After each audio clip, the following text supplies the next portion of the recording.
As the sun's smile grew bigger, the man started feeling warmer and warmer.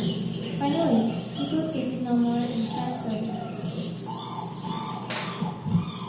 He slowly took his scarf off. Oh no, at last the sun's warmth became so much for the man that he took his coat and threw it aside.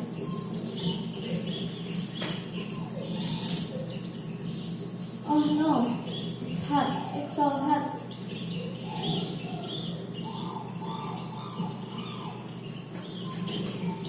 The sun had won the competition. Yay, I win! Yay!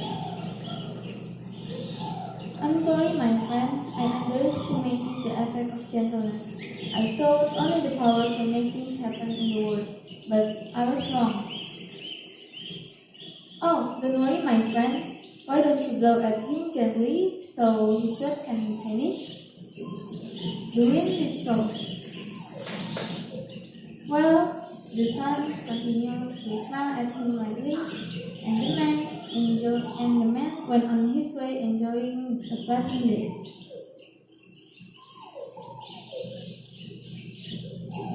That's the story all about. The moral of the story is there are many ways to show our power and anger in a positive way. So don't be arrogant and treat others with respect. Hope you enjoyed the story. Bye.